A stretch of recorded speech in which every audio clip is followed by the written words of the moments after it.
I've been meticulous in building this basement, so there's no way anyone will find out." "Right. Thank you for preparing such a lovely room just for me." A young woman's voice, filled with affection, and Eric responding to it reached my ears, leaving me at a loss for words. What is happening? My mind was in disarray, unable to think, when suddenly a woman's high-pitched voice mixed with sighs echoed through the hallway. "No, that can't be." Unbelievable. I had a hunch something was off with my husband's recent behavior, but seeing it firsthand, I realized I was more shocked than I had anticipated. "I love you the most, Jennifer. I'm so happy." "Eric, I love you too." The voices of the two, affirming their love for each other, seemed as if they were bound by fate. Who could have predicted that in our new home's basement, my husband would be indulging in an affair with a stranger? I clasped my trembling hands in front of my chest, then quietly closed the basement door. Desperately, I thought about what I should do next. I am Kelly Simpson, 31 years old. I work at a company that does web production. Since I was young, this has been my area of expertise, and I was truly happy when I got a job at my dream web production company. It is a young company, founded just 20 years ago, and most of my colleagues are of the same generation. This makes for a lively and harmonious workplace where I spend fulfilling days. Surrounded by wonderful colleagues, I am fortunate to work in my ideal workplace. I am also blessed in my personal life, having married Eric Simpson, who is 2 years older than me, about a year ago. Entering my 30s, I had started to feel anxious about marriage, but after meeting Eric at a mixer and dating him for 2 years, we got married. To me, who was eager to marry, he was like a hero offering a helping hand. We currently live in a rental apartment, but Eric, who designed our dream home from scratch, plans to complete it soon. It may seem a bit early to build a house less than a year after our marriage, but Eric had always planned to own a home before turning 30. When I asked why, he mentioned that he couldn't forget the environment where he grew up. Eric's family home, situated in a wealthy residential area, boasts a vast estate with a luxurious exterior and interior that attracts everyone. Raised in such an environment, he also longs to have a home similar to his parents as soon as possible. When I think of our future home, the image of my in-laws' house comes to mind. Eric's father is the president of Simpson Corporation, a major trading company. At Simpson Corporation, it is said that the average annual bonus for ordinary employees reaches $100,000, and his father's salary must be unimaginably high. Of course, I don't know the exact amount, but at least Eric was born into a wealthy family and raised as an only child without any hardship. If I were to speak somewhat critically, it could be said that he was a pampered son raised in a greenhouse. Not all children from wealthy families are like that. However, from Eric's behavior, I often feel that way. From the moment we met at the mixer, he boasted about his family's wealth and the privileged environment he grew up in, enjoying the reactions of the participants. If he progresses as expected, he will eventually become the next president of Simpson Corporation. It's understandable that he might be proud, so it wasn't a concern for me. Rather, I, who had always been shy about relationships, was worried whether I could ever date someone and get married, so meeting him was a blessing. From hitting it off at the mixer to developing a romance and getting married, everything progressed smoothly, and my newlywed life with the somewhat boastful and selfish Eric was going perfectly. And while my in-laws, who live in a grand luxurious house, are very sincere and have good morals, they treat me with respect. Every time I visit them, I feel overwhelmed and cautious, But as they are now my family, I don't find interacting with them to be a burden at all. 3 months after getting married, Eric first brought up the topic of our dream home. I've been thinking about getting our dream home soon. What do you think, Kelly? You always said it was your dream to have a home early on. It's only been 3 months since we got married, but if that's what you want, I'm all for it. Since I had heard before that building a home was his dream, his suggestion didn't come out of the blue, and I was positive and willing to cooperate. Thank you. Then I'll contact an architect who knows my dad right away. I think he can give us advice soon. Sure, I'll leave it to you. Please go ahead. Eric seemed pleased to move the conversation forward, so I immediately agreed with a smile. However, at that time, I didn't yet know that owning the dream home Eric spoke of would later become a major source of trouble. As the plans progressed smoothly, I set one condition for Eric about the home mortgage, considering both our incomes. How about I cover 40% and you cover 60% of the payments? When I asked, Eric immediately nodded and smiled, saying, "Of course. In fact, based on income alone, it would be more reasonable for Eric to bear a greater share. But as a working woman on my own, I wanted to take responsibility for our new home, so I proposed this distribution. However, if the mortgage were to be in joint names, there could be potential trouble if anything happened, so the mortgage was put in Eric's name. As an active employee and the future president of Simpson Corporation, it was reasonable to have the mortgage under his name. Eric seemed uninterested in the details of the mortgage, quickly agreeing to my terms and the name, then starting to talk about the exterior and layout of the house. How about making the staircase leading from the living room to the second floor a spiral staircase and having an open floor plan? It's nice to have a sense of openness, isn't it? Also, building up to the third floor would be a waste because it would cost more for things like exterior painting. So it would be better to have a basement. I agree with the open floor plan, but a basement is a bit unusual, isn't it? The word basement didn't quite fit the atmosphere of the house Eric was describing, and I was momentarily puzzled. It saves money compared to building up, and a basement can be useful in case of emergencies. I'm planning to use it as a bedroom for now, but if you don't like it, we can make the bedroom on the second floor and use the basement as a storage room. I was just surprised because I didn't think you would be particular about having a basement.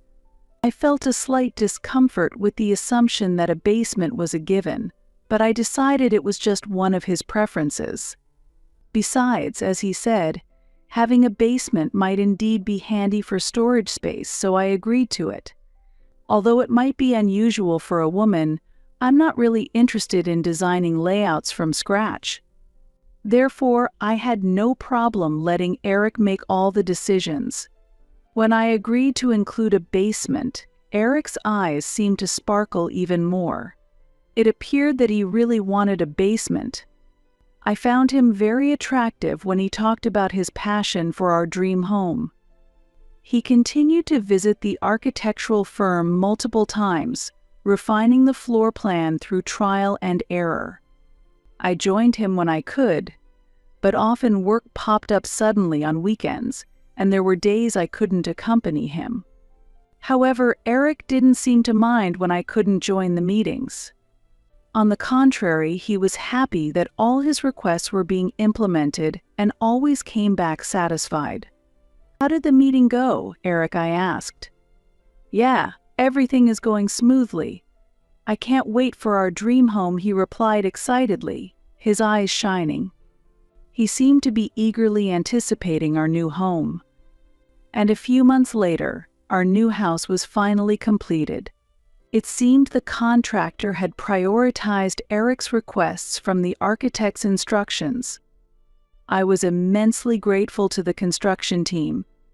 The newly completed house had a chic color scheme, a dignified yet stylish construction.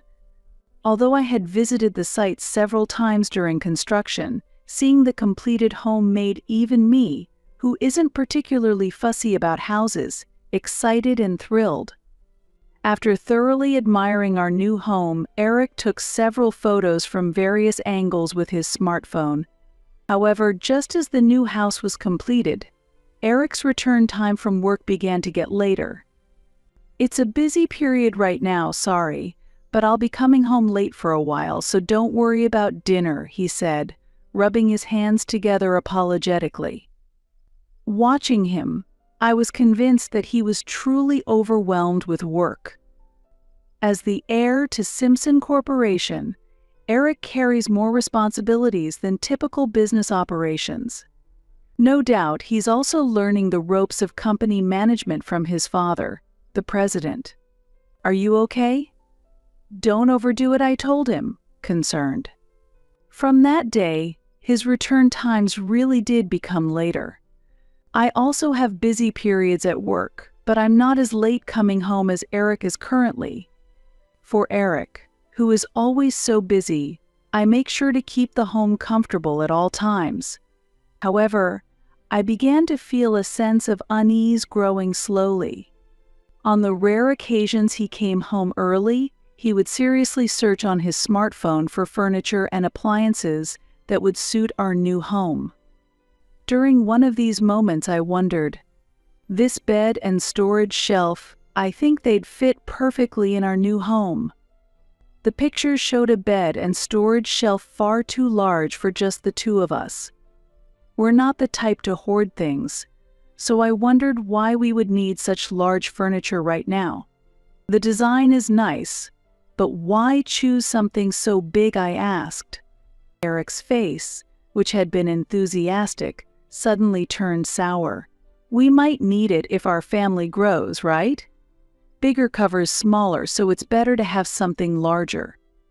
Right. Family growing probably meant when we have children.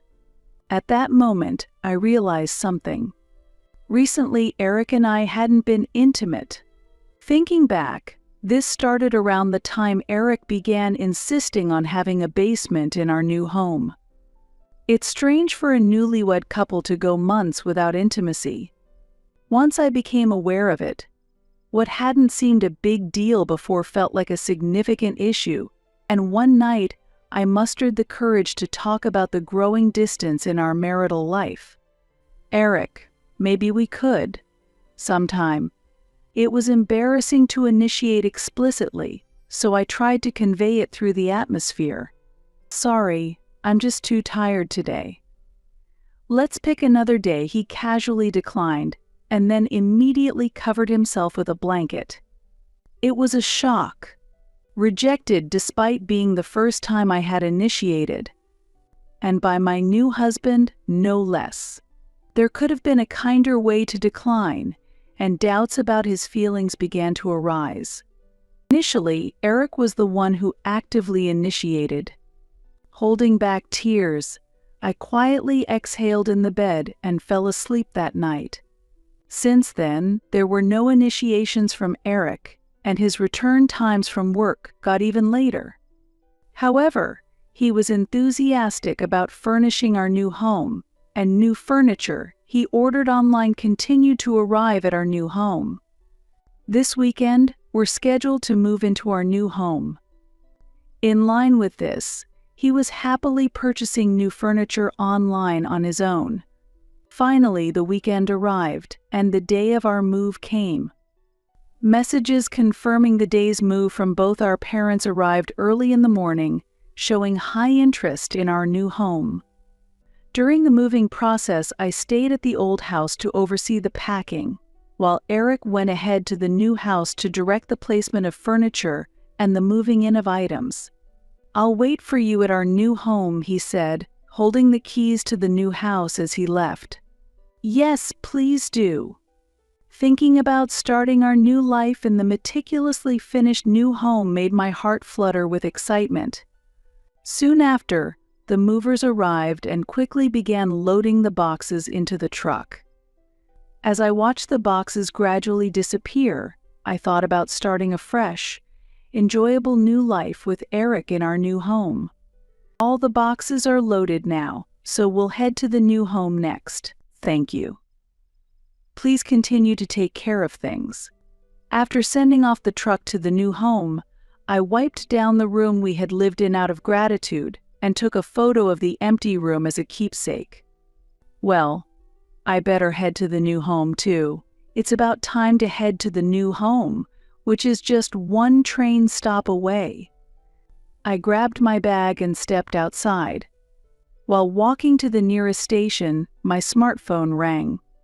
The call was from the movers, who should have already been at the new home. We've arrived at your new home, but there's no response to the doorbell, and the door is locked so we can't get inside. What? It's strange that there's no answer at the doorbell since Eric should be there.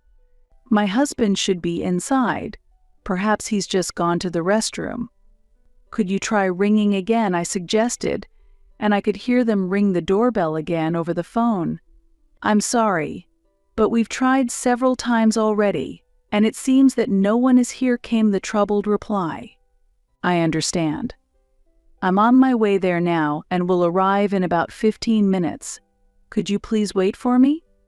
Since ringing the doorbell repeatedly changed nothing, I asked them to wait until I arrived. While hurrying to the new home, I thought Eric might have stepped out somewhere. However, I couldn't have imagined the shocking situation that awaited me. After getting off the train one station away, I hurried to the new home. Upon arriving at the house with black walls, the movers were still waiting in front of the entrance just like before. I'm so sorry for keeping you waiting. I'll open the door right away. Feeling apologetic, I quickly unlocked the front door.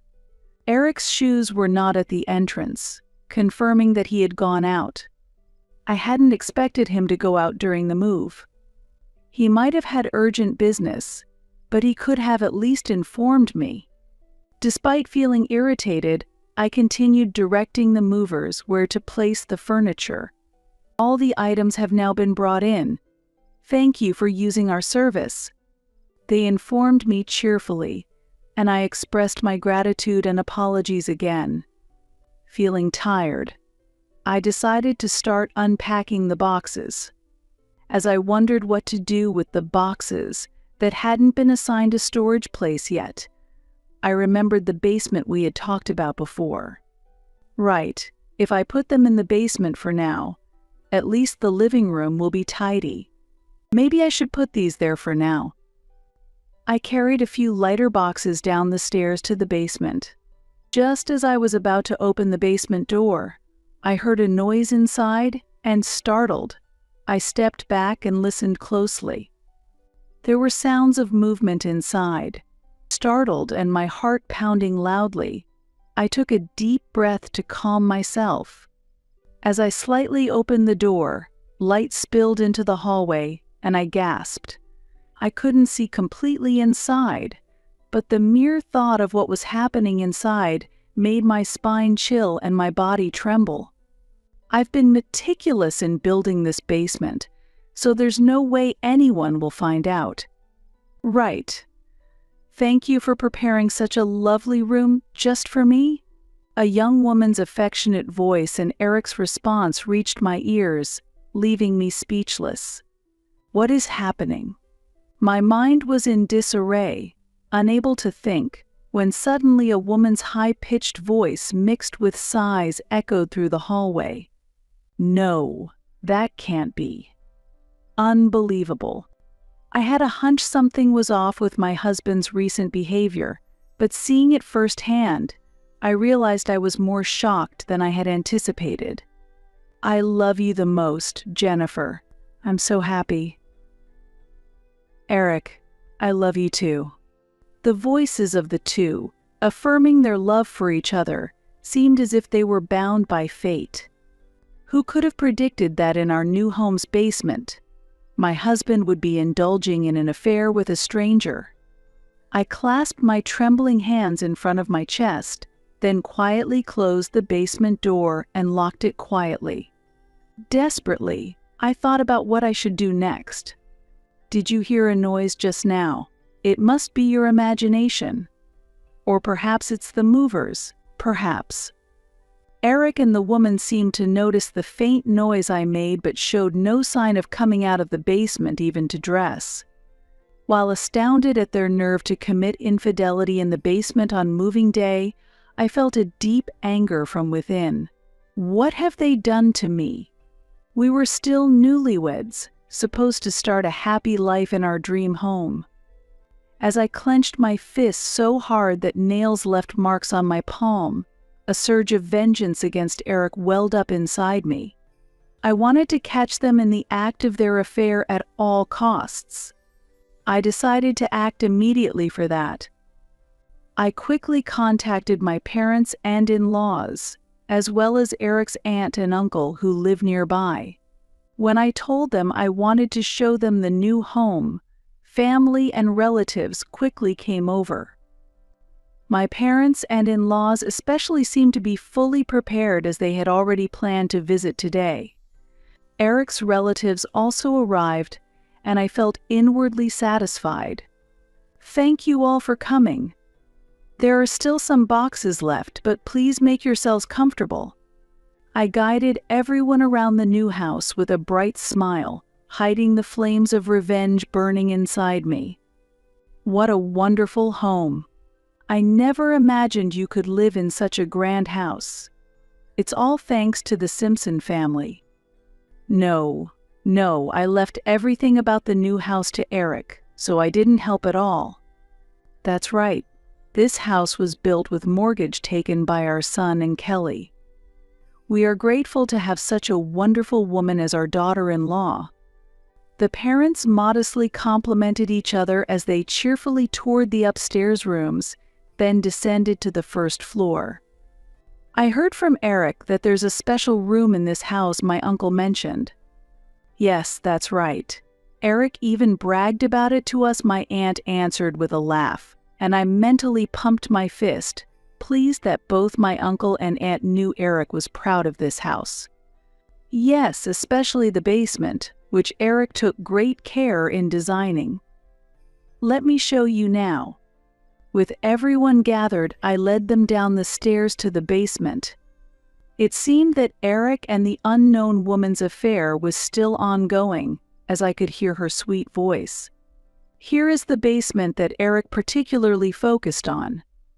Please go inside. I turned the key and flung the door open forcefully, revealing the scene one had anticipated. What? What is this? My father-in-law exclaimed in shock upon seeing his son's disgraceful behavior. Finally noticing us, Eric and the woman stopped in shock, still embraced. Why are my parents here, and Kelly and my aunt and uncle too? Ah, don't look at us. They panicked. But we were the ones who wanted to scream upon stumbling upon this scene. You two. What are you doing here? My mother-in-law yelled, her face turning red. My parents were too shocked to speak, standing dumbfounded. Wait! Listen to me. Eric tried to make excuses, but in this situation his words lacked any convincing power, and he stumbled over his words. Huh? Hey, that woman, she isn't an employee at our company, is she? Seeing the woman's face, my father-in-law muttered. Reacting to the mention of our employee, the woman suddenly looked frightened and pulled a blanket over her head. Seeing her reaction, my father-in-law looked at Eric in astonishment. Is that woman someone from the company? I asked my father-in-law. He nodded, his voice trembling. Yes, she's one of our new employees, what I exclaimed, confused. New employees were usually around 22, fresh from university, or 18 if they had just graduated high school. I recalled that Eric had proposed building this house around May this year. At that time, he was enthusiastic about designing the basement and was excited about purchasing large storage units and a bed, whose purpose was unclear. I had thought it was his love for a future family and his unique interests, but putting together the pieces from earlier, the situation seemed very different. And it was around the time when our intimate life as a couple ceased, and he started coming home late due to a busy period. Foon. So maybe you met this new employee in April and immediately started an affair? You wanted to build a basement to sneak her in secretly, and needed a big bed and storage to enjoy your rendezvous. Here I confronted Eric with the suspicions I had been harboring. It's not like that, Kelly. The basement was supposed to be a space for hobbies, and it could also be used for storage. I chose the furniture thinking of the future. His excuses seemed desperate and unconvincing. I felt the love I had for him cooling rapidly, like the receding tide. Just for storage, you specifically wanted a basement? I believed in your passion for our dream home. That's why I finally agreed to the basement. But looking at this situation now, don't you think it's unreasonable to ask me to believe you? Eric looked down, unable to respond. I had never imagined that our new life in this eagerly awaited home would be betrayed in such a way. Betrayed by my husband's affair with a younger woman, my heart felt like it was being torn apart. Do you understand what you've done? Having an affair with your boss who's 10 years older than you, you've got some nerve. I pulled off the blanket covering her head and stared into her eyes. I didn't know Eric was married, she said tearfully, looking anxious. But my father-in-law wouldn't have it. That's impossible. Everyone in the company knows Eric is married. We even announced it recently in the company newsletter. You might try to claim ignorance because you're new, but even then, looking at this big house, do you think saying you didn't know would be an acceptable excuse? The woman shrieked briefly in fear as she tried to stammer out some excuse. Considering they were caught naked together in the basement, any excuse seemed futile. It's not true. Jennifer really didn't know. It was all my fault. Please don't blame her. Eric desperately defended her, making me utterly despise him. In this situation, where I was the most hurt, enough with the insults. Shouldn't Eric be protecting his wife, not his mistress? My parents, in-laws, and other relatives all shared the same reaction, their faces hardening in disapproval. Finally realizing no one supported him, Eric seemed stunned by the gravity of the situation. The other woman finally broke down crying. What are we supposed to do now? It should be clear with a little thought, but I can't understand the nerve to cheat so easily. Right, Kelly? This was just a momentary lapse. Let's make up and start over from the beginning. I mean, there's no way I could seriously fall in love with such a young woman, right? It was just a fling. At Eric's words, we just opened our mouths in astonishment, unable to speak. The woman next to him, who had been crying and trembling, turned pale with shock at his sudden betrayal. Seeing Eric desperately trying to save his own life made me feel like I was truly seeing his true nature. Who would think of repairing a relationship with him in such a situation? It's just baffling how naive Eric can be. How can you say such a thing? You really don't understand people's feelings. I thought today was the start of a happy life for the two of us in this house, and you ruined that. So from now on, you think a momentary lapse of judgment is an excuse. And you were rude not just to me but to her as well. I wish you had understood that infidelity comes with risks. If you're going to do it, be prepared to lose everything and protect her to the end. That's because I was immature. Even now, he still doesn't understand his position. I was even more disappointed by his attitude.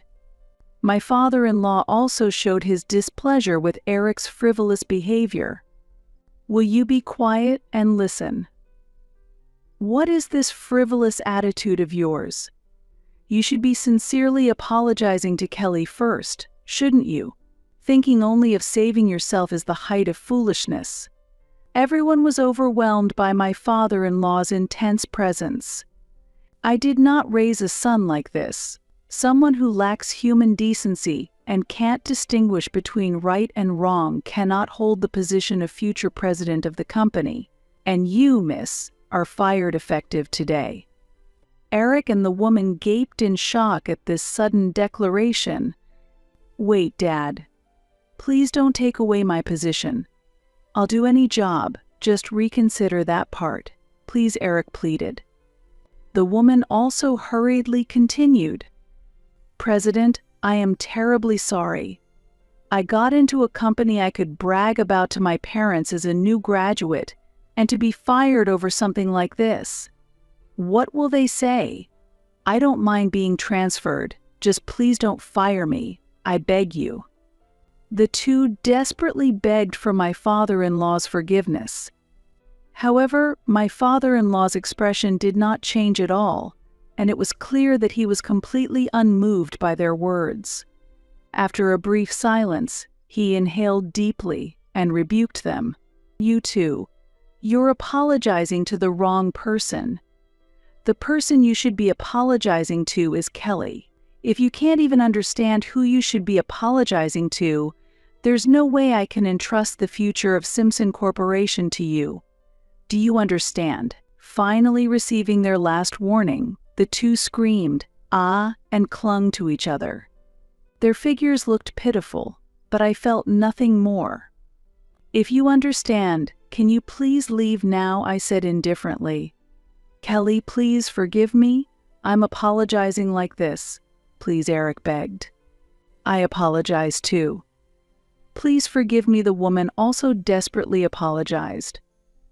Despite not apologizing sincerely, they clung shamelessly, and I glared at them and shouted, "Stop insulting people. Leave now." Perhaps realizing I was serious, the two were startled and rushed out of the house. Afterward, we who remained just looked at each other, trying to calm ourselves. My in-laws repeatedly apologized to both my parents and me. While I'm still angry at Eric, I am truly grateful to my in-laws, and I vowed to start a new life from now on. Later, we divorced, and I successfully received a large settlement from Eric. Though Eric was the son of a wealthy family, without his parents' help, he didn't have the financial means to pay the settlement in one go. He would likely need to repay his debts moving forward.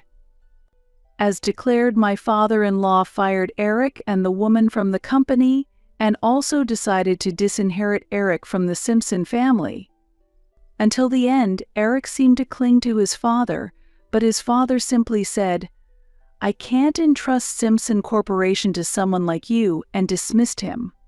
Ultimately, the company was taken over by a competent subordinate whom my father-in-law trusted. Though I overlooked some things because he was my son, Eric lacked the qualities of a president. My father-in-law assessed Eric calmly, truly embodying the stature of a major company's president. Our former new home became owned by Eric, and I decided to leave that house. A house with only painful memories is better off gone. Since Eric was the owner, he would have to repay the new home's mortgage, but being unemployed now, he would probably be financially struggling. On the other hand, once the woman learned that Eric was no longer the successor, she left him. Ultimately, she was probably only after Eric's money. It's understandable when you think about it. Engaging in a high-risk affair with a man 10 years older than her, the benefits were limited. Of course, I also claimed a suitable settlement from her. Both of them, being unemployed, would be chased by the need to repay the settlements. Eric lost his wife and job, ended his relationship with his lover, and now faced a large debt. I don't feel sorry for him. This was all his doing. How Eric will recover without his father's support is unknown, but I hope he never appears before me again. Afterward, I moved to a rental apartment suitable for living alone to start a new life, surrounded by my favorite furniture. I am enjoying a free life. Interactions with my colleagues at work are also enjoyable, and I've met someone who interests me. If I ever decide to marry again in the future, I will discuss thoroughly with my partner and build a home we both agree on. That is my resolution. My name is Cindy. I am a 35-year-old part-time housewife working at a major corporation in LA. However, I hold a general office job and have strayed from a specialized career path. My husband, Kevin, and I have known each other since college, dating before getting married. He works at a relatively well-known local company and was promoted to section chief earlier than his peers due to his capabilities. We've been married for 7 years, and reflecting on our time together often brings deep emotions. Our 5-year-old daughter, Emma, is growing up healthily, and from the outside, our marriage appears very successful and happy. However, that is just a superficial image. In reality, my married life is marked by ongoing conflicts with a specific person, my sister-in-law, Megan. She is 6 years younger than my husband and very close to him. When we visited his parents' house for our marriage introduction, she told me up front, "I will never accept your marriage to my brother," with a hostile expression that I still vividly remember. His parents scolded her, but she repeatedly insisted, "I will never forgive this." After she left the room, my husband chuckled, "She really loves me." His parents urged him to scold Megan as well. According to a friend of my husband, Megan has shown an abnormal attachment to him for a long time, and if he interacts with other women, she harasses them to end their relationship. His acquaintances agree that dealing with his sister requires a strong-willed woman, and finding love or getting married could be challenging for her. She wore a white dress at our wedding and even tried to join us on our honeymoon, causing me trouble. I thought she felt robbed of her beloved brother. Thankfully, my parents-in-law handled it firmly, preventing typical mother-in-law issues and possibly a divorce. Yet, contrary to expectations, she did not settle down. Our apartment is a 15-minute walk from her parents' house, and she frequently visits, staying from early morning until late at night, sticking close to my husband. She constantly complains about the housework I do, criticizes the meals I prepare as not to her liking, and insists on her preferred dishes. She also orders delivery, spreading more food than can be consumed across the table, with my husband always paying the bill. When I suggest that ordering so much is unnecessary, she retorts, "Brother said it's okay," ignoring my advice. It's nice to have her visit, but she often approaches me while I'm cleaning or doing laundry just to criticize. While cleaning, she provokes me by saying, "Do you think this is clean?" And while pointing out old stains, she criticizes, "It seems like you're not good at cleaning, Cindy." This is typical behavior of a meddling sister-in-law. Usually the problem is with the mother-in-law, but in my case, it's different. My sister-in-law is the trouble. When I do the laundry, she mocks my choice of clothes, saying, "Are you really wearing these tasteless clothes?" And when I prepare meals in advance, she comments, "You're letting Kevin eat this? You always cut corners." Indeed, my job is a regular one, and it keeps me quite busy. I try to prepare meals ahead on weekends to lighten the weekday chores. However, it seems she was dissatisfied with that aspect. Since we don't eat out every day, a little appreciation would be nice. I've repeatedly expressed to my husband that Megan's regular visits are troubling, but he just responds, "What's the problem with my sister coming to my house? Just tolerate it." When she was a student, I suggested she work part-time at a convenience store run by an acquaintance to keep her from coming home as often, but she refused, saying, brother gives me enough allowance, so I don't need to work. My husband also criticized me, saying, starting a part-time job might cause trouble, stop wasting time. Looking back, their overly close sibling relationship was evident from the time of our marriage introduction, and I should have reconsidered our relationship then. Unfortunately, the situation persisted for years. However, we eventually had a child, and I hoped her frequent visits would stop with a pregnant woman in the house, but that was overly optimistic. Even during my pregnancy, she continued her frequent visits, making various demands even when I was too unwell to do housework. When I asked her, "I'm pregnant and not feeling well. Could you please refrain a bit?" Megan responded by running to Kevin while crying, "That's terrible. Cindy is bullying me." He then scolded me, "Why won't you listen to Megan?" But all I could respond was, "I'm genuinely struggling with my pregnancy. Please let me rest. Why do you always prioritize her wishes?" She thought crying would solve the problem, running to my husband in tears whenever I refused her requests. Observing their interactions made me often question my own pregnancy experience and whether I should have considered separation.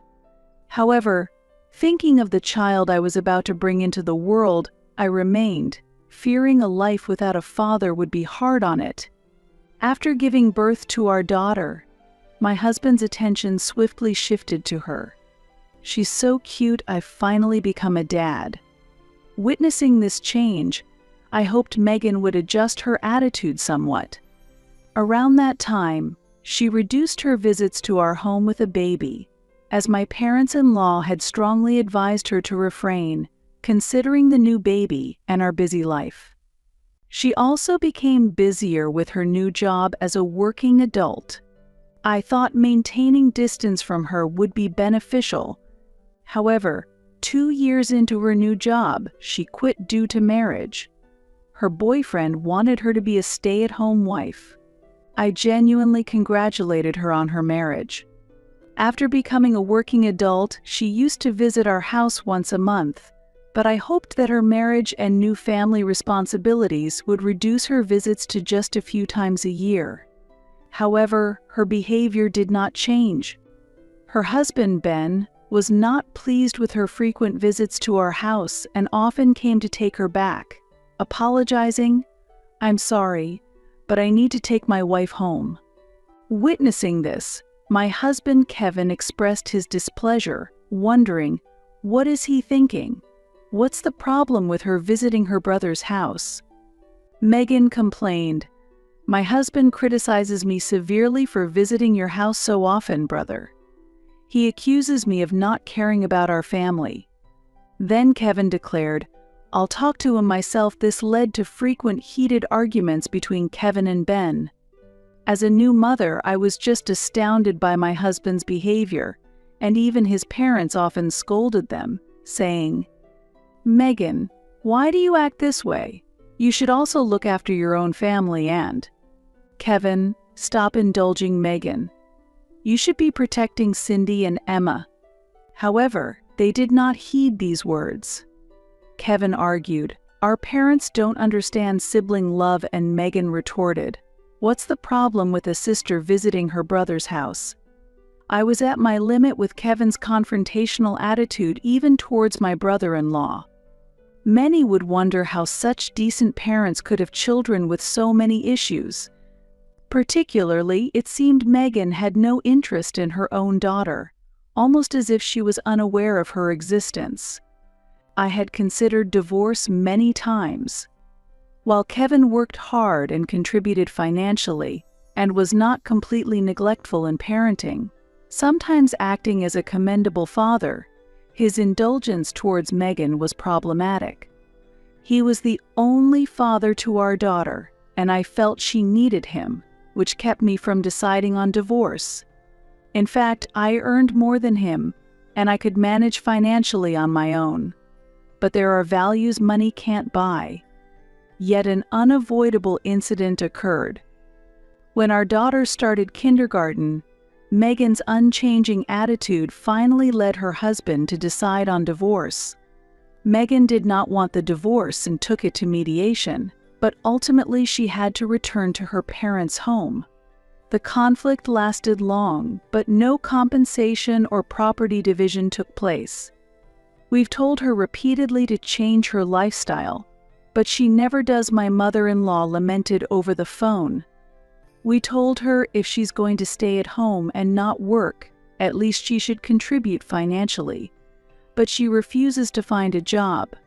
Her parents demanded that if she lived with them, she must find a job and contribute financially. However, she made no effort to find work, thinking she could get by without it as her father was still working.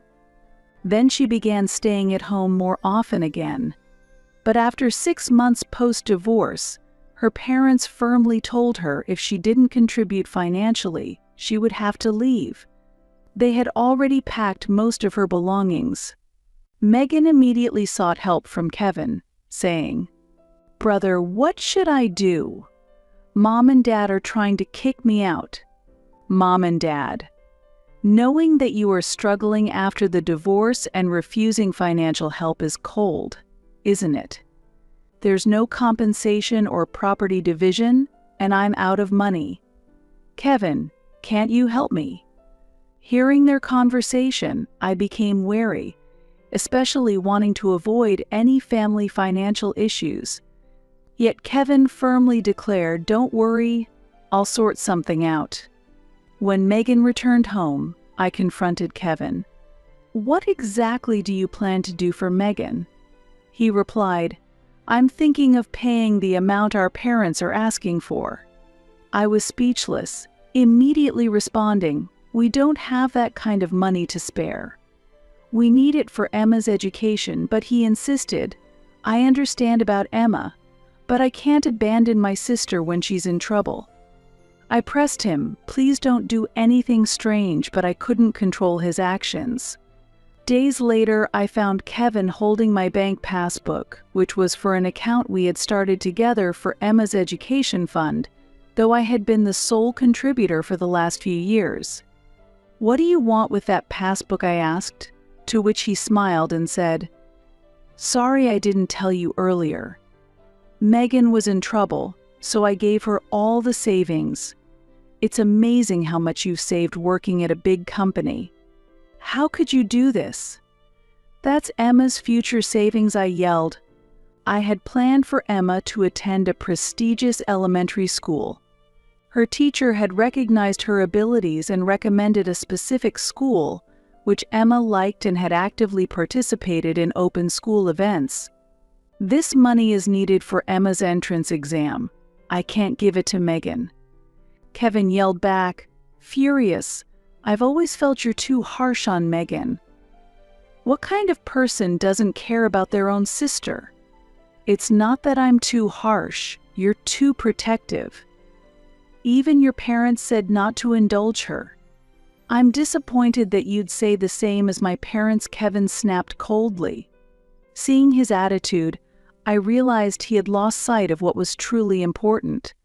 Feeling at my limit, I made a decision. "Fine, I'll take Emma and leave."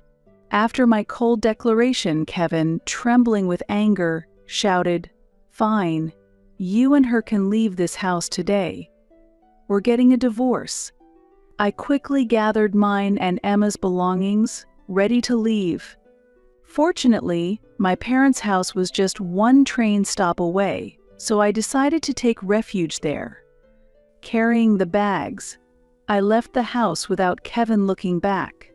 I picked up Emma from kindergarten and headed straight to my parents' house.